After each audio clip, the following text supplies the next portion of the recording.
번째 시간 속죄제 정결에서 거룩으로이라는 제목으로 말씀 듣도록 하겠습니다. 지금 말씀을 읽으셔서 알겠지만 제사가 점점 복잡해지고 있습니다. 그죠? 제사의 방법도 그렇고 이제 이런 형식도 더 복잡해지는 것 같습니다. 오늘은 속죄제입니다. 우리가 첫 번째 시간으로 어떤 제사 배웠었죠? 번제 배웠습니다. 두 번째 시간으로 소제 배웠어요. 세 번째, 저번 주에 화목제 배웠습니다. 다 까먹고 일부러 오시는 거 아니죠?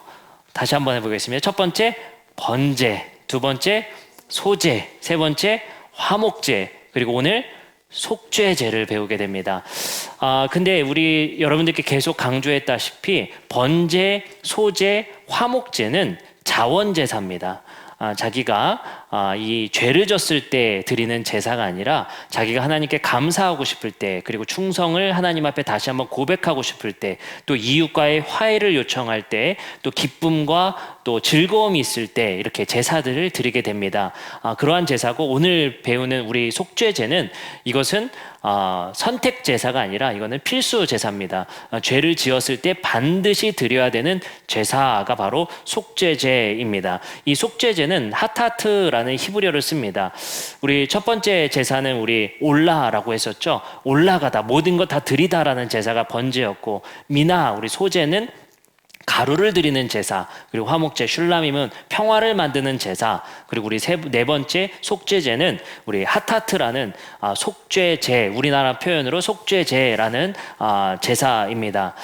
이 제사가 엄청나게 중요한 제사고, 논쟁도 굉장히 많은 제사고, 굉장히 또 어려운 제사 중에 하나입니다. 그리고 가장 많은 관심이 있는 제사예요.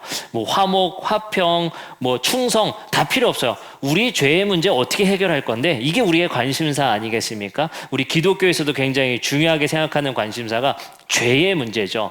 그 죄의 문제와 관련되어져 있기 때문에 특별히 레위기 4장과 5장에 나와 있는 이 속죄제에 대해서 상당히 관심이 많은 것 같습니다. 그 다음 제사는 속건제인데, 또 속건제는 별로 관심이 없어요. 왠지 아세요? 속건제는 배상하는 제사입니다. 배상에는 별로 관심이 없습니다. 우리가 관심 있는 건 오직 내 죄를 어떻게 할 것인가, 이거에 관심이 많은 것 같아요. 속죄하다, 그죠? 이거 참 많이 표현 쓰는데, 속건하다 별로 표현을 많이 쓰진 않죠. 우리가 속죄제, 그만큼 관심이 참 많기도 하고 또 오해도 많은 것 같습니다. 이 스피커가 노이즈가 좀 생기는 것 같아요. 네, 그래서 우리가 속죄제, 그만큼 중요한 만큼 우리가 좀 더 집중해서 한번 살펴봤으면 좋겠고요. 오늘 우리가 다 살펴보지 못하면 다음 주로 넘겨서 한 주 더 속죄제는 말씀을 듣도록 하겠습니다. 속죄제는 다시 말씀드리지만 히브리어로 하타트라는 제사, 히브리어를 씁니다. 이 하타트 제사인 속죄제는 가장 큰 특징이 뭐냐? 화목제의 특징은 뭐였죠? 먹는 거에 특징이 있었어요. 먹는 것. 그 먹는 것이 내가 재물을 가져와서 그것을 잡고 헌제자가 먹고, 그리고 그 주변에 있는 사람들과 같이 나눠서 먹을 수 있는 아주 독특한 제사이라고 말씀을 드렸습니다. 그래서 그것은 수평적 제사에 굉장히 중요점이 있다라고 말씀을 드렸었습니다. 자, 그러면 이 속죄제의 특징은 뭐냐? 속죄제의 특징. 속죄제의 특징을 레위기 4장 2절 말씀을 한번 같이 읽어보도록 하겠습니다. 레위기 4장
개역개정은 안타깝게도 가장 중요한 4장 2절의 말씀에 실수로라는 것을 이렇게 빼놓은 것 같습니다. 그것을 그냥 그릇 범하였으면이라고 번역을 한 것 같아요. 근데 중요한 것은 뭐냐? 속죄죄는 실수로 범한 죄에 대한 속죄다라고 말을 할 수가 있어요. 그러면 일부러 알고 범한 죄는 뭘까요? 어떻게 될까요? 알고 범한 죄. 민수기 15장 30절에 의하면 고의로 범한 죄는 이렇게 쓰여 있습니다. 본토인이든지 타국인이든지 고의로 무엇을 범하면 누구나 여호와를 비방하는 자니 그의 백성 중에서 끊어질 것이다. 그러니까 사실상 레위기에서는 고의로 범한 죄 자체를 다루고 있지를 않아요. 민수기에서 그것을 고의로 범한 죄에서 얘기하는데 고의로 범하면 뭐예요? 심각해요. 뭐 속죄할 수 있는 게 아니라 그냥 끊어져 버립니다. 네, 이 구약의 법에서는 그렇게 되어져 있어요. 그래서 고의로 범한 것은 말할 것도 없다는 거예요. 네, 니네에게 기회를 주는 건 뭐다? 실수로 저지른 죄 정도가 될 것 같아요. 그게 예를 들면 우리 마이크를 좀 바꿔볼까요? 이 스탠드 마이크로 마이크를 좀 네, 마이크 소리를 좀 키워주세요. 네, 잘 들리세요? 네. 실수로 범한 죄에 대해서 이제 이야기를 하고 있는 거예요. 그 예를 들면 이런 겁니다. 제가 유대인이에요. 그래서 어느 날 이사를 해야 되는데 너무 바쁜 거예요. 그래서 여기 알아보고 저기 알아보다가 제가 이사를 막 했는데 뭐야? 왜 이렇게 오늘 동네에 사람이 없지? 잘 됐다. 오늘 사람도 없는데 오늘 빨리 옮겨야겠다 해서 빨리 막 이사를 한 거예요. 근데도 사람이 너무 없는 거예요. 생각해보니까 안식일이었던 거예요. 이게 실수로 범한 죄입니다. 나도 모르게 안식일을 범했을 때, 근데 내가 만약에 안식일인데 내가 조금 더 나무를 베려고 나아가서 나무를 베서 그건 죽어버려요. 네, 그런 차이가 있습니다. 그래서 이 속죄죄는 실수로 범한 죄에 대해서 이것을 해결할 수 있는 방법으로 준 것이 바로 속죄죄다라는 것을 여러분들이 아시면 좋을 것 같습니다. 네, 계속 이야기하도록 하겠습니다. 그러면 기능과 목적은 무엇인가? 이 속죄죄를 하는 목적은 무엇인가? 라고 하면 죄와 부정결의 문제를 해결하는 겁니다. 죄와 부정결의 문제. 레위기 4장 20절의 말씀을 한번 같이 읽어봤으면 좋겠어요. 레위기 4장 20절입니다. 레위기 4장 20절 한번 읽어보겠습니다. 시작.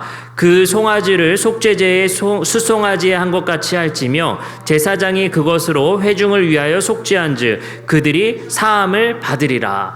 가장 큰 목적은 뭐예요? 그 죄를 사함을 받는 거예요. 그 죄가 해결되는 것입니다. 부지 중에 지은 죄를 해결하는 목적이 첫 번째 목적입니다. 그리고 두 번째 목적이 있어요. 두 번째 목적. 이게 굉장히 중요한데 이 제사가 독특성이 또 한 가지 있는 게 뭐냐면요. 제사를 드리고 번제처럼 그냥 하나님께 드리는 것뿐만 아니라 이것을 피를 어떻게 해야 됩니까? 피를 다루고 있어요. 그 피를 어떻게 하냐면요. 피를 제단에 뿌리거나 쏟거나 바릅니다. 이게 아주 독특한 행위예요. 이 독특한 행위를 하는 이유가 에스겔서에 나와 있습니다. 에스겔서 43장 19절부터 20절 그리고 26절 말씀에 그 피를 뿌리고 바르는 이유를 이렇게 말을 합니다.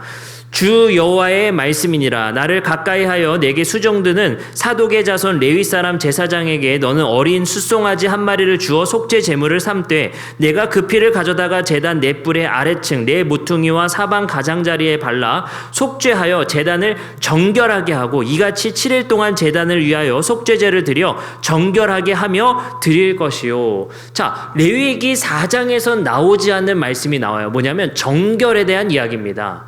자, 그 말은 뭐냐면요. 속죄제는 단순히 우리의 죄를 사하는 것뿐만 아니라 제단을 정결하게 하는 기능이 있어요. 네, 그 목적이 있습니다. 왜 제단을 정결하게 해야 될까요? 왜 그럴까요? 이게 아주 독특한 거예요. 여러분들께 쉽게 설명을 한번 해보도록 하겠습니다. 우선 제단을 정결하게 해야 되는 이유는 뭐냐면 이런 시스템 때문에 그렇습니다. 내가 죄를 졌어요. 부지 중에 죄를 졌어요. 그러면 나만 죄를 져서 나만 오염이 되거나 문제가 생긴 것이 아니라 회중이나 제사장들이 죄를 지면 뭐가 같이 오염된다고 생각을 했냐면요. 제단도 같이 오염이 되는 거예요. 그게 서로 나와 제단이 링크가 되어져 있는 거예요. 아시겠죠? 그래서 내가 잘못을 범하면 제단도 같이 오염이 됩니다. 그래서 내 죄는 그 재물을 잡음으로 인하여 내 죄가 사함을 받고 이 제단도 문제를 해결해야 되는데 그것은 피를 바름으로 그 제단의 오염을 문제를 해결하게 됩니다. 그 두 개가 같이 링크가 되어 있고 연결이 되어 있기 때문에 그렇다고 볼 수 있어요. 그거는 왜 연결이 됐냐? 하나님과 이스라엘 백성이 언약을 맺었고 하나님이 제단의 상징이며 이스라엘 백성이 바로 그것에 연결이 되어져 있기 때문에 그러한 상황이 일어나게 되는 것입니다. 근데 이게 참 재밌는 게 있어요. 오늘 말씀을 읽으면 그 부지 중에 지은 죄의 어떤 직업군을 얘기를 합니다. 첫 번째는 대제사장, 두 번째는 족장, 세 번째는 평민, 네 번째는 빈민, 그리고 마지막은 극빈이에요. 이렇게 나뉘어져요. 그래서 재물들이 다 달라요. 재물들이 다 달라요. 그 다른 이유는 뭘까요? 그 형편에 맞춰서 드릴 수 있도록. 그래서 맨 마지막 극빈, 가장 어려운 사람은 속죄제는 필수 제사잖아요. 무조건 해야 돼요. 그 사람 뭘 드리면 돼요? 밀가루 드리면 돼요. 소재로 드리면 됩니다. 네, 가루로 드리면 돼요. 그래서 모두가 속죄제를 참여할 수 있도록 그 가능성을 다 열어두셨어요. 근데 재밌는 건 뭐냐면요. 재밌는 게 있어요. 이제 그 피를 뿌려야 되잖아요. 피를 뿌리는데 제사장이 죄를 지었을 때는 가장 깊이 있는 내성소까지 피를 뿌려야 됩니다. 근데 만약에 족장이 죄를 졌어요. 족장은 마당과 번제단, 번제자는요 성소 바깥에 있었어요. 바깥에 있는 마당과 번제단까지 피를 뿌립니다. 그리고 만약 빈민 이하가 죄를 졌어요. 그럼 어디예요? 마당 정도. 그리고 극빈이 죄를 졌어요. 그 사람은 피를 뿌리지 않았어요. 왜요? 피가 없기 때문에. 소재는 밀가루잖아요. 그래도 피해야 되고 코피를 터뜨릴 수는 없잖아요. 이거 무조건 가루니까 피가 없으니까 안 하는 거예요. 이거는. 근데 이게 왜 차이가 있냐? 왜 가장 깊은 곳부터 바깥쪽으로 피를 뿌리게 돼 있느냐? 직업군에 따라서. 이것은 리더의 영향력 때문에 그래요. 대제사장이 지으면 이스라엘 백성들이 더 많은 영향을 받겠죠. 리더니까. 그러니까 가장 깊은 곳까지 오염이 되는 거예요. 근데 만약에 족장이나 평민이 죄를 졌어요. 그 죄의 오염도의 확산도가 더 적다고 봤어요. 그래서 마당 정도, 번제단 정도의 피를 뿌려서 그것을 정결케 하면 됩니다. 근데 이 차이가 우리에게 상징적인 의미를 둬요. 뭐냐면 교회의 리더십의 범죄는 더 큰 영향을 준다는 거예요. 이것은 분명합니다. 굉장한 부담을 안고 있어야 돼요. 여러분들이 그럼 목사님이 지은 죄가 가장 크겠네? 맞을 수 있습니다. 그건 맞다고 생각을 해요. 제가 대제사장이나 제사장권이 있어서가 아니라 우리는 거룩한 예수님께서 말씀하신 거룩한 만민의 제사장들이에요. 그죠? 만인 제사장이라고 얘기하잖아요. 우리 모두 제사장이에요. 똑같아요. 저만 더 큰 죄는 아니에요. 그러나 교회의 리더로서 죄를 져서 더 많은 사람에게 오염을 가할 수 있기 때문에 더 큰 죄로 판단하고 있다는 겁니다. 그 오염의 확산세가 더 크다라고 볼 수 있어요. 그렇기 때문에 이러한 부분으로 봤을 때 리더십의 건강성 그리고 리더십이 얼마나 조심해야 되는지를 우리가 또 알 수 있습니다. 이거를 봐서는 우리 교회 지금 한국 교회의 리더십은 대부분 직분으로 또 나뉘어져 있잖아요. 그 직분에서 우리가 직분을 받을 때 더 긴장하고 더 부담스럽게 받아야 될 것 같아요. 그렇죠? 내가 얼마나 큰 영향력이 있는 자리에 있는지. 근데 이것을 우리가 사회로 나아가 봅시다. 내가 만약에 오너의 자리에 있거나 직분의 자리에 있는데 기독교인으로서 그 영향력을 끼칠 수 있는 그 자리가 다 다를 수 있단 말이에요. 그거에 부담을 가지라는 거예요. 분명히 그 오염도의 확산세가 더 다르기 때문에 그렇게 말씀을 하고 계시다라고 볼 수 있습니다. 자, 그럼 우리가 더 나아가서 이제 이 속죄제의 기능 좀 더 알아봤으면 좋겠어요. 첫 번째 기능은 뭐라고 말씀드렸죠? 내가 죄를 사함받는 해결의 기능이 있다. 두 번째는 뭐냐면요. 정결함의 기능이 있다라고 제가 말씀을 드렸어요. 근데 제가 여러분들께 정확하게 말씀드린 건 이 레위기나 나중에 배울 우리 신명기나 에스겔서나 많은 성경에서 사실 속죄제를 죄사함에 방점을 두는 게 아니라 정결함에 방점을 두게 되어져 있습니다. 근데 우리는 너무 죄에 대한 것이 우리에게 중요한 주제이기 때문에 죄사함에 좀 주력해서 보는 경향이 있어요. 그러나 사실 속죄 제사는 죄사함뿐만 아니라 정결하게 만드는 것의 기능이 더 많이 나와 있어요. 예를 들어서 이런 거예요. 출산을 했어요. 출산한 게 죄예요? 근데 속죄제를 드리라고 그래요. 그건 죄사함이 아니라 정결제입니다. 그리고 나병 환자가 나았어요. 또 나실인 이런 사람들, 그 사람들이 이제 나음을 받았어요. 그러면 그 사람들이 뭘 하면 돼요? 그게 죄는 아니잖아요, 병 걸린 게. 근데 그것에 대해서 정결제사로서 속죄제사를 드리라고 그래요. 그렇기 때문에 이것은 단순히 죄사함의 기능뿐만 아니라 더 큰 기능으로서 우리를 정결하게 하는 기능이 목적이다라는 걸 아셔야 돼요. 근데 속죄 제사를 죄 해결에 방점을 두면 우리가 정결과는 관련이 없어지기 때문에 우리가 약화시키는 개념이 있습니다. 어찌됐든 간에 이 속죄 제사는 정결의 기능이 더 크다는 것을 알 수가 있어요. 그럼 오늘 이제 본론적으로 이제 우리가 이 속죄 제사의 가장 중요한 부분을 한번 살펴보도록 하겠습니다. 자, 이제 인포메이션은 끝났어요. 정리는 다 되어졌죠. 그런 기능과 그런 차이들이 있다라고 말씀을 전했습니다. 자, 그러면 우리가 이 속죄 제사를 드릴 때 지금 현대의 예배와 우리에게 주는 중요한 해석의 문제가 있습니다. 그런 문제를 우리가 한번 살펴봤으면 좋겠어요. 자, 속죄 제사를 드리는 이유는 뭐라고요? 죄 사함뿐만 아니라 정결과 관련되었다고 말씀드렸어요. 근데 제가 처음부터 레위기 말씀의 핵심은 뭐라고 했냐면요, 이 제사의 목적은, 모든 제사의 목적은 하나님과 가까워지기 위함이에요. 근데 내가 죄를 짓거나 부정해지거나 했을 경우에는 하나님과 가까워지는 것이 아니라 멀어진다는 개념이에요. 그렇기 때문에 속죄 제사를 드림을 통해서 내가 정결해져서 하나님께 더 가까워지게 하는 제사가 주 목적입니다. 근데 여기서 여러분들에게 아셔야 될 것은 정결함이 뭐냐는 거예요. 정결함. 그 메커니즘이 더 중요해요. 정결함이 뭐냐는 거예요. 성경에서는 4가지로 구분됩니다. 첫 번째, 따라해보세요. 거룩함. 거룩함. 그 다음에 두 번째, 속됨. 예, 속됨. 거룩함과 속됨이 가장 큰 틀입니다. 거룩함은 뭐냐면요, 하나님이 가지고 계신 속성이고 하나님이 부여하실 때만 거룩할 수 있어요. 예, 이것이 바로 거룩함입니다. 거룩함. 구별되다는 거예요. 하나님만이 거룩하십니다, 우선은.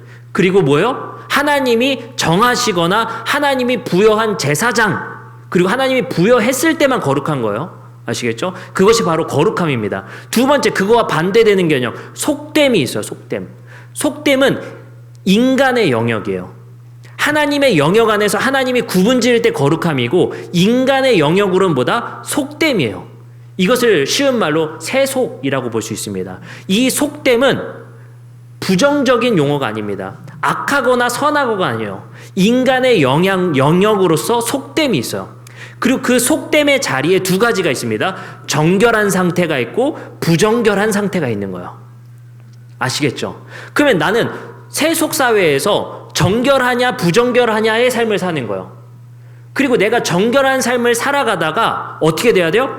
거룩에 이르기까지 가는 거예요. 그런 개념입니다. 하나님의 영역, 하나님이 부여하신 영역에 이르기까지 가라는 게 내가 거룩하니 너희도 거룩하라는 거야. 그렇다고 해서 우리가 완전히 거룩해질 수 있는 건 아니에요. 거룩한 분은 오직 하나님만이 거룩하시다라고 성경에 나와 있습니다. 사무엘상 2장 2절에 이렇게 말해요. 여호와와 같이 거룩하신 이가 없으시다. 여호와와 같이 거룩하신 이가 없다. 그러니까 인간이 아무리 거룩하려고 해도 모방의 수준이지 하나님처럼 거룩해질 수는 없습니다. 네. 그럼 이걸 이렇게 생각해 볼 수 있어요. 하나님의 영역인 거룩성, 그리고 인간의 영역인 속됨, 그리고 그 속됨의 자리에서 우리는 정결함과 부정결의 자리로 나뉘어요. 거기서 우리는 하나님이 부여하신 영역에 가까워지기까지 가는 거예요. 더 하나님의 지성소의 자리까지 더 가까워지기까지 우리는 가게 되는 것입니다. 그것이 바로 거룩의 영역으로 가라는 거예요. 아시겠죠? 그렇다고 우리가 완전히 거룩함을 될 수 있느냐? 아니에요. 모방의 수준까지, 거룩에 가까워지기까지로 말을 할 수 있습니다. 그렇기 때문에 레위기 1장부터 16장은 참 재밌어요. 이렇게 말해요. 하나님께서 이건 거룩하다. 이건 거룩하다. 그렇게 상태와 존재를 하나님이 부여하십니다. 그러나 17장부터 27장은 이제 거룩하라. 거룩해져라 라고 말해요. 그 거룩해져라라고 명령했으면 뭐요? 하나님과 가까워지기 위한 법도들을 주신단 말이에요. 아시겠죠? 그래서 우리는 거룩해져라, 이것은 레위기 17장부터 27장의 명령에 의해서 우리가 이제 되어지게 돼요. 그래서 거룩은 관계적인 거예요. 관계적인 거. 하나님과 얼마나 가까이 있느냐에 따라서 거룩에 가까움이 있는 겁니다. 이 기분 나쁘게 들릴 수 있지만 이 참 재밌는 게 또 있어요. 레위기에서는 거룩의 등급이 또 나뉘어요. 대제사장이 가장 거룩한 등급입니다. 그리고 제사장이 그 다음, 레위인이 그 다음, 평민이 그 다음이에요. 거룩도 별 5개, 별 4개, 별 3개, 별 2개, 별 1가 있어요. 근데 재밌는 것은 이 별 5개 받는 사람은 누구예요? 하나님과 가깝기 때문에 별 5개지 대제사장이 더 도덕적이거나 더 윤리적이지 않아요. 아시겠죠? 하나님과의 가까워짐으로 거룩성을 보고 있단 말이에요. 예를 들어서 이거요. 거룩의 등급이 뭘로 나누냐면요. 물건에도 나눕니다. 예를 들어서 지성소가 별 5개, 내성소가 별 4개, 마당이 별 3개, 진영이 별 2개. 그 바깥은 별 하나. 그 거룩도도 그 지역에 따라 하나님과 얼마나 가까이 있는 지성소가 별 5개. 이렇게 나누게 됩니다. 그래서 이거는 날짜도 나뉘어요. 날짜. 속죄일이 별 5개, 그냥 일반 절기가 별 4개, 평일이 별 3개. 등급이 다 이렇게 나뉘게 됩니다. 근데 이 등급이 나뉘는 그 기준들을 보니까 대부분 뭐예요? 하나님과의 가까워짐. 자, 그러면 우리가 여기서 이제 어렵죠? 이게 어려울 수밖에 없습니다. 제가 이제 마지막으로 결론 내려 드리는 것만 여러분들 아시면 돼요. 성경에서는 우리에게 목표가 정결에 있는 것이 아니라 거룩에 있어요. 정결에 있는 것이 아니라 거룩에 있다는 거예요. 여러분들, 오늘 말씀이 뭐였어요? 오늘 죄를 지면 우리가 부정결해지는 거거든요. 근데 그게 어떻게 죄를 졌을 때? 부지 중에 죄를 졌을 때. 이건 인간의 연약함이에요. 까먹은 거잖아요. 하나님은 그것을 죄다라고 그것을 공식화하는 것이 아니라 너가 연약해서 너가 부정결해진 거야 라고 말하고, 예를 들어서 이거 제가 부지 중에 돌아다니다가 가축을 툭 찼는데 이거 시체였던 거예요. 이거 내가 잘 파악하지 못해서 한 거지 내가 일부러 악해서 한 게 아니잖아요. 예를 들어 이런 거예요. 우리 안에 욕심이 있어요. 욕심. 이거 죄예요? 욕심이 잉태되어서 행동했을 때 죄예요. 이건 우리의 그냥 연약함이에요. 이건 그냥 우리의 부정결한 거란 말이에요. 더러워진 거예요. 제가 맨날 말하죠. 술 먹은 게 죄예요? 부정결한 거예요. 그건 정결과 부정결로 나뉘어야 돼요. 근데 이것이 마치 모든 죄의 근원이고 죄의 핵심인 것처럼 우리가 풀어내기 때문에 문제인 거예요. 자, 그럼 우리가 한번 생각해 봤으면 좋겠어요. 우리에게 레위기에서 말하는 것은 속죄제에 대한 중요성은 분명히 있지만, 죄사함에 대한 중요성은 있지만, 죄를 사하는 게 문제가 아니라 정결에 그치는 것이 아니라 거룩으로 나아가는 것에 목표가 있다는 거예요. 근데 우리는 자꾸 정결함에만 목표를 두기 때문에 문제가 있는 거예요.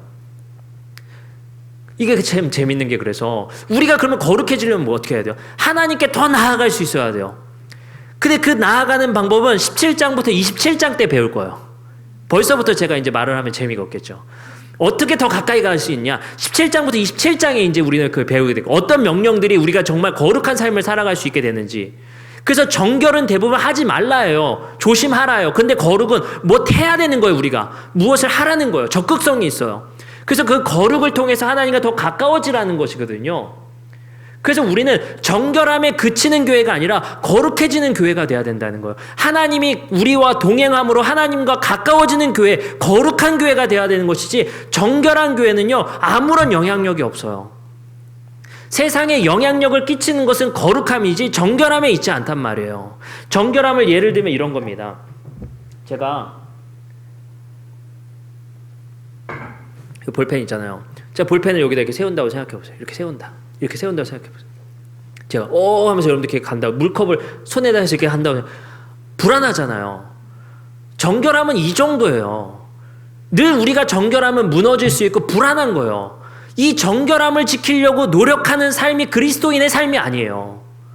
우리는 이 정결함이 아니라 거룩을 지향하는 거예요. 거룩을 지향하는 것. 그게 기독교의 핵심이 되고 구약 성경의 핵심이 되는 것입니다. 하나님과 가까워지기 위한 정결이 필요한 것이지, 정결 자체가 목적이 되면 유대인들처럼 음식 가려 먹는 거에 집중하게 되는 거예요. 내가 부정한 건 안 타려고 노력하는 거예요. 근데 안타깝게도 한국 교회의 꽤 오랜 역사가 거룩함에 있지 않고 정결함에 있었어요. 심지어 정결함과 거룩이 같은 것인 줄 알아요. 그러나 그렇지 않습니다. 한국 교회는 도덕적으로 윤리적으로 강조를 했었던 시대가 꽤 길었었던 것 같아요. 주처 문제 많이 얘기했었던 것 같아요. 정결함을 유지하려고 많이 얘기했었던 것 같아요. 그러나 그 정결함으로 세상을 바꾸지 못해요. 세상을 변화시키는 것은 바로 거룩함에 있다는 거예요. 그러면 우리가 한 번 더 나아가서 생각해 봤으면 좋겠습니다. 우리가 그러면 구약 성경에서의 거룩함은 우리가 하나님과 더 가까워져야 거룩해질 수 있어요. 하나님이 임재해야 가까워질 수 있고 그것이 거룩해져요. 아니면 하나님이 부여하셔야 돼요. 그것이 거룩하다라고. 그래서 구약 성경은 인간의 노력으로 하나님과 가까워지기가 엄청나게 어려워요. 근데 그 노력들이 대부분 17장부터 27장에 나와 있는데 내가 거룩하니 너희가 거룩하라 하고 뭐 얘기하는 줄 알아요? 첫 번째가 황당해요. 아니, 황당하다고 말하면 안 되죠. 첫 번째가 뭔지 아세요? 뭘 것 같아요? 하나님께 헌신해라, 주일날 열심히 봉사해라, 안식일을 지켜라? 아니에요. 내 부모를 공경해라. 우리의 이웃과 우리가 섬기는 사람들한테 잘해, 그게 거룩이야 라고 말을 하고 있어요. 하나님과 더 가까워지는 방법이 이웃에게 너희들이 할 도리, 하나님을 모방해서 하나님의 마음과 같이 너희가 세상에 그 마음을 쏟는 것, 그것이 거룩이야 라고 말을 하고 있단 말이에요. 그것이 하나님과 더 가까워지는 길이야 라고 말을 하고 있어요. 번제, 소제, 화목제, 속제제, 속건제는 우리가 정결해지는 거예요. 거기서 우리는 뭐로 나아가야 된다? 거룩으로 나아가라고 말씀을 하고 계시는 겁니다. 근데 그게 구약 성경에서는 너무 어려운 거예요. 하나님과 가까워지기까지가 너무 어려운 거예요. 그러니까 유대인들이 뭐에 집착해요? 정결 예식에 집착하는 거예요. 그러니까 예수님이 제자들과 식사하러 가니까 유대인들이 뭐로 딴지 걸어요? 야, 왜 손 안 씻고 먹어? 정결 예식이에요. 나 깨끗한 데 집중하는 거예요. 얼마나 나 깨끗하고 나 모범적이고 나 도덕적이고 나 윤리적이고. 근데 솔직히 유대인들은 거기까지 가지도 못했어요. 외형적인 것. 거기에 집중된 그리스도. 우리 그리스도인들이 그렇지 않습니까? 얼마나 내가 깨끗한 척해서 보이는가. 그건 예수님이 이렇게 말씀하세요. 그건 거룩이 아니라 외식이다. 그게 진짜 그리스도인이 아니라고 말씀하시는 거. 그건 외식이다, 가식이다라고 말을 하는 거예요. 유대인들이 그렇기 때문에. 교회는요, 얼마나 도덕적이고 얼마나 윤리적인 것으로 평가받는 게 아니에요. 얼마나 하나님이 임재해 계시고 하나님과 가까운 삶을 살아가는지 그 모습이 영향력이 있는 거란 말이에요. 그래야 우리가 영향력을 끼치는 교회가 되어지고 그러한 삶을 살아갈 때 우리가 정말 그리스도인다운 삶을 살아가는 것입니다. 그래서 예수님은 유대인들을 그렇게 비판하시는 거예요. 손 씻는 게 그렇게 뭐가 그렇게 중요하냐. 위생적으로 지금 시대는 굉장히 중요하죠. 근데 그 시대 때는 정결 예식 때문에 손을 씻는 거예요. 그리고 밥을 먹으면 넌 부정해지는데, 정결한데 부정한데 외적인 모습에만 집중하니까. 그리고 거룩은 없어요. 하나님과 가까워지기 위한 노력은 1도 없는 거예요. 자, 그러면 우리가 하나님과 가까워지기 이렇게 어려운 방법을 놀랍게도 신약 성경에서는 예수님이 그 방법을 바꿔버리시고 전환시켜버리는 게 신약 성경이란 말이에요. 뭡니까? 우리가 하나님께 가까워지게 노력하는 게 아니라 거룩하신 하나님이 우리를 찾아오신 거예요. 그래서 우리가 거룩해진 겁니다. 구약 성경에서 어떻게든 정결 예식을 통해 거룩으로 다가가려고 했던 유대인들의 실패가 아니라 이제는 거룩하신 하나님이 우리를 찾아오셔서 우리에게 거룩을 부여해 버리셨어요. 거룩하려고 노력한 것이 아니라 우리가 거룩해져 버린 거예요. 그래서 우리는 그 거룩함을 가지고 세상에 나아갈 때 영향력을 끼치게 되는 것입니다. 히브리서 말씀에서는 이렇게 말씀하세요. 히브리서 10장 10절에는 이렇게 말씀하십니다. 이 뜻을 따라 예수 그리스도의 몸을 단번에 들이심으로 말미암아 우리가 거룩함을 얻었노라. 그가 거룩하게 된 자들을 한 번의 제사로 영원히 온전하게 하셨느니라. 그러므로 형제자매 여러분, 우리는 예수의 피를 힘입어 담대하게 지성소에 들어가게 되었습니다. 그러므로 우리가 할 수 있다는 게 뭐예요? 하나님과 가장 가까운 장소. 별 5개 등급. 지성소의 거룩성까지 나아가 버린 거야. 그래서 이렇게 말하는 거죠. 너희는 택하신 족속이요 거룩한 제사장들이다. 최고의 거룩의 등급으로 우리를 높여주신 거야. 그 거룩의 등급은 왜 그렇기 때문에요? 예수 그리스도께서 임마누엘로 우리와 항상 동행하시기 때문에 그것이 바로 거룩 그 자체이기 때문에 그래요. 그러면 우리가 집중해야 될 것은 정결이 아니라 예수님과 우리가 동행하는 교회인가? 예수님이 계시냐 안 계시냐가 중요한 거예요. 우리 삶 속에 예수님이 계시냐 안 계시냐가 중요해요. 예수님이 계시냐 안 계시냐는 뭐로 알 수 있다고 그래요? 예수님이 주여 주여 하는 자마다가 아니라 그리스도인이다 그리스도인이다 종교 안에 그리스도교라고 쓰는 게 예수님과 동행하는 게 아니라 예수님의 삶이 우리 안에 있느냐, 우리가 걸어 다닐 때 예수님의 향기가 나느냐. 제가 한 가지 이야기 하나 드리려고 그래요. 저는 뭐 가톨릭과 개신교를 그렇게 크게 구분하지 않는 사람이잖아요. 예수님의 피로 형제와 자매 될 수 있다라고 보는 사람입니다. 너무 사랑해요. 우리의 형제고 자매예요. 함께 예배하는 날이 속히 왔으면 좋겠어. 제가 어느 날 우리 교회에 출근하는데 제가 이제 신호 딱 정차를 한 거예요. 딱 정차를 했는데 수녀님이 딱 마침 딱 지나가시더라고요. 저기 그 고가 밑에서 수녀님이 딱 지나가시는 거. 더운데 너무 두껍게 입고 계시더라고요. 그 수녀복을 입고 이렇게 막 걸어가시더라고요. 근데 그 발걸음이 얼마나 사뿐사뿐 걸으시는지 뭐가 그렇게 기분 좋은지 더워 죽겠는데 너무 기분이 좋아 보이는 거예요. 나도 목사 아닙니까? 길 밀려서 거기 남태령 넘어오는데 맨날 화가 나거든요. 예, 부지 중에 죄를 맨날 져요. 거기서. 그래 거기 지나오는데 수녀님이 지나가시는 거야. 근데 지나가시다 신호 거기서 횡단보도에서 비닐 하나를 주스시더라고요. 그래서 아 비닐을 떨어뜨렸나 보다 했어요. 어디 되게 사뿐사뿐 걸으시는 거예요. 걸으시다가 그 앞에 테이블이 있거든요. 관악구에서 설치해놨나 봐요. 근데 그 테이블 위에 페트병을 주섬주섬 다 주스시는 거예요. 그 뒤에 가더니 우리 그 너무 즐거워서 이렇게 슛 던지잖아요. 이렇게 쓰레기통에. 그 쓰레기통에 휙 던지시고 집어넣으시니 또 너무 사뿐사뿐 기쁘게 걸어가시는 거예요. 제가 기분이 좋더라고요. 아, 저게 예수님과 동행하는 발걸음이 아닐까? 저게 하나님과 동행하는 사람의 기쁨이 있는 삶의 발걸음이 아닐까? 인상 팍 쓰고 운전하고 있는 제가 또 반성을 하게 됐습니다. 생각보다 사소하다고 생각해요. 대단한 것이 예수님과 동행하는 삶이 아니라 대단한 선교적 비전이 예수님과 동행하는 삶이 아니라 우리의 삶의 발자취 속에 그 모습만으로도 예수님의 향기가 나는 것. 다른 사람으로 하여금 기분 좋아지게 하는 것. 그게 예수님과의 동행이고 그것이 예수님과 동행하는 사람의 모습이 아닐까요? 여러분들, 그게 바로 거룩의 영향력이에요. 세상에 기분 좋아지게 되는 사람, 세상에 기뻐지게 되는 사람, 그게 거룩의 영향력을 끼치는 사람들이에요. 원래는 거룩 자체의 영향력 자체는 없습니다. 영향을 끼치지 못해요. 정결도 마찬가지예요. 전염이 없어요. 전염되지 않습니다. 오직 전염되는 건 부정결이에요. 부정결이 전염된단 말이에요. 근데 신약 성경에서는 참 재밌는 게 거룩으로신 예수님은 정결하신 분이잖아요. 근데 정결하신 분이 부정한 나병 환자를 만나고 맹인을 만나고 또 그리고 혈루병 여인을 만났는데 부정결에서 내가 부정해지는 것이 아니라 그 사람들이 정결해져 버리는 거예요.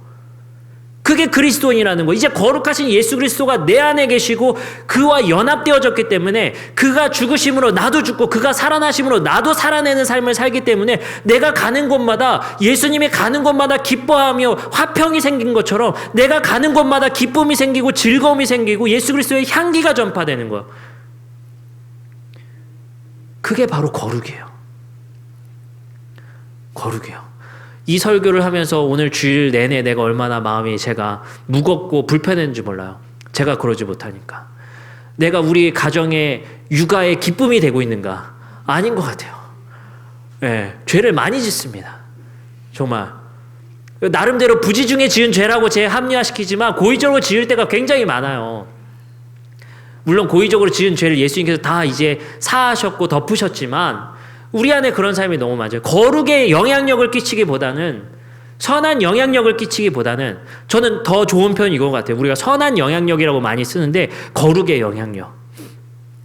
그것은 바로 하나님이 임재하는 삶, 예수님이 계신 삶, 예수님과 연합된 삶, 그 기쁨으로 영향력을 끼치는 삶 되었으면 좋겠어요. 저희 아이들이 또 이번 주간에 또 열이 난 거예요. 주일만 되면 열이 나요. 네, 그러니까 애들이 요즘 한참 아플 때잖아요. 그러다 보니까 이제는 그 어린이집을 못 가잖아요. 그 시간 동안에. 그러니까 그 육아도 힘들고 피곤해지고 어렵고 지치고 서로 간에 그것이 짜증과 화로 이어지는 거예요. 가정 가운데 저희 와이프와 저도 그것이 다툼이 생기고 아픔이 생기고 우리 안에도 고민이 생기게 되는 거예요. 그러면서 나는 정말 거룩한가 고민하게 되는 거예요. 다시 한번 씨름하게 되는 거예요. 그 안에서 내가 회복하고자 하는 것은 정결이 아니에요. 하나님과 다시 한번 관계가 회복되어져야 된다. 하나님과의 관계의 문제에 있다는 거예요. 그걸 우리가 기억하셔야 돼요. 제가 이 설교를 또 준비하면서 두 번째 마음이 무거웠던 것은 내가 지금까지 가르쳤던 청년들한테 그렇게 가르치지 못해서 너무 내가 회개하게 됩니다. 너무 지금까지의 청년들과 학생들한테 정결을 고집했던 것 같아요. 너무 착한 청년 만들려고 노력했던 것 같아요. 깨끗한 청년 만들려고 노력했던 것 같아요. 근데 그 정결 무너지니까 다시 돌아오질 못하더라고요. 정결이 목표인 줄 알고. 내가 다시 정결해지긴 이 세속사회에서 어려워지는데, 내가 이제 회사에 취업하고 내가 삶을 살아가는데, 그리고 연애를 하는데 그 정결을 유지하기는 너무 어려운데, 아까 말했잖아요. 볼펜이 서 있는 것처럼 그것이 위태위태한 것이 정결 유지라고. 그만큼 어려운데 그 위태위태한 거를 해야만 된다고 그렇게 고집했으니 얼마나 힘들었겠냐고요. 그게 유대인의 삶인데 그것이 마치 그리스도인의 삶이고 우리 그리스도인의 목적인처럼 내가 얘기를 했으니 그게 내가 얼마나 반성이 되는지 몰라요. 제 마음에 짐이에요, 짐. 그 청년들 어떻게든 다시 회복해야 된다라는 그 짐이 있어요. 그래서 우리 정원영 형제, 20대 때 우리 원영 형제, 내가 지금 결혼 안 했으면 소개시켜주고 싶은 사람 1순위잖아요, 교회에서. 얼마나 멋진 오빠예요. 찬양하죠. 딱 오늘 모범적이에요. 딱 우리 폴로티에 딱 그 면바지 입고 찬양인도 하고 제일 권사님들이 제일 좋아할 만한 스타일이에요. 특히 머리도 짧아요. 염색도 안 했어. 이거 진짜 최고죠. 최고의 그리스도인. 근데 저게 그리스도인의 목표인 줄 알았다니까요. 목표인 줄 알았어요. 저도 실제로 중학교 때, 고등학교 때 그게 도움이 안 된 것은 아니지만 저기 기도원 가서 그 유명한 기도원 있어요. 기도원 가면은 막 200명, 300명씩 모여가지고 염색한 사람들 불러다가 아시죠? 그 다음은 실제로 때렸어요. 그래서 정말 비행 청소년을 이탈하지 않는 그런 방지의 조건과 방지의 어떤 역할을 많이 했지만 그것이 목표가 되고 목적이 됨으로 인해서 거룩한 청년들로 나아간 청년들을 못 만들어낸 것 같아요. 하나님과 가까워지기에 애쓰는 것이 목적이 되고 목표가 됐어야 되는데 세속 사회에서 정결 유지하기 위해서 얼마나 그들이 불안했을까요? 얼마나 위태위태한 삶을 살았을까요? 그리고 우리는 얘기했어요. 혼절 순교 서약합시다.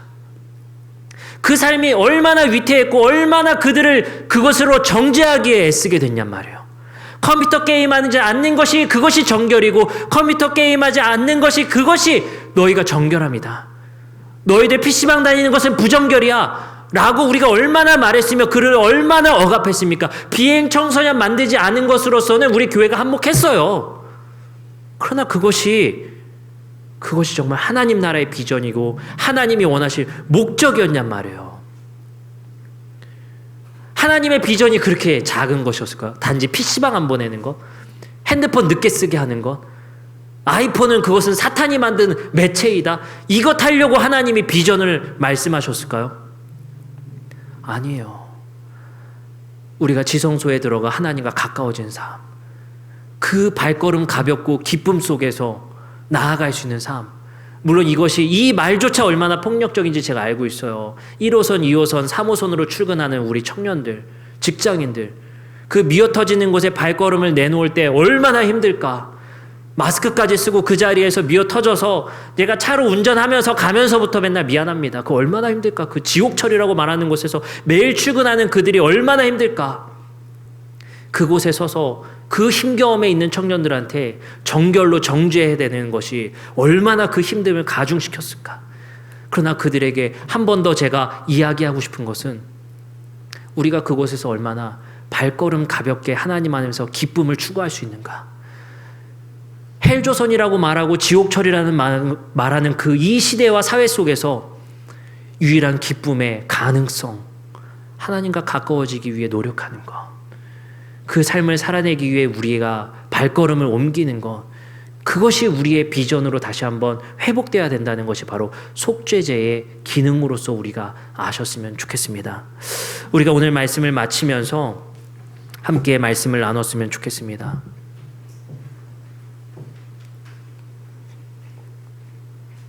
오늘 설교 노트 나눠드렸죠? 우리 노트에 잠깐 2분 정도 묵상하는 시간 가질게요.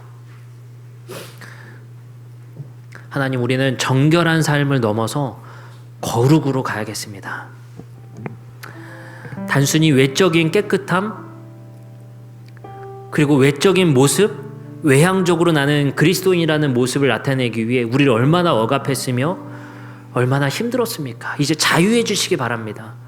그로부터 자유해 주시고요. 이제 내가 하나님과 동행하는 것, 내 안에 하나님이 계시는가? 당신의 통치 속에 내가 살아내고 있는가? 주님이 보존하시고 회복하시고자 하는 이 천지 만물 속에서 내가 그것을 아끼고 사랑하는가? 세상의 자연과 세상의 모습을 보고 환하게 웃는 삶을 살아갈 수 있는가? 현실의 암담함 속에서 주님이 내 안에 내주함을 통해서 내가 정말 즐거워하고 있는가? 이 삶을 만끽하고 있는가? 그리고 나는 어떻게 주님과 그 발걸음을 동행할 수 있겠는가? 우리 한 1, 2분 동안 우리 묵상하시고 잠깐 기록해 보시고 잠깐 우리 찬양하는 시간 갖도록 하겠습니다.